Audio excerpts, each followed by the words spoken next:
ఏంటంటే ఇక్కడ మనం నోట్ ఇన్సర్ట్ చేయాలి. ఓన్లీ 50, 20, 10 మాత్రం అలా చేస్తుంది. ఇది 50, 20, 10, 100 నోట్ తీసుకోదు.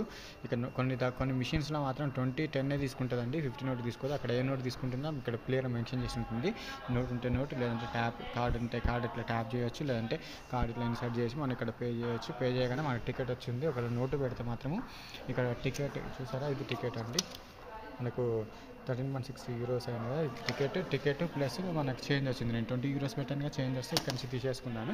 సో మీకు ఇక్కడ ఇందాక టికెట్ ప్రాసెస్ చేస్తున్నప్పుడు ఎక్కడ అంటే చూడండి, ఇప్పుడు సింగిల్ టికెట్ ఉంది. సింగిల్ టికెట్లో ఇక్కడ జోన్స్ ఉన్నాయి కదా, ఇక్కడ జోన్స్ ఫ్రమ్ ఎక్కడి నుంచి ఎక్కడ తీసుకోవాలనేది నేను చెప్తాను. ఇక్కడ M1 2 3 4 ఉన్నాయి కదండి. చూడండి, ఇది జోన్ టేబుల్.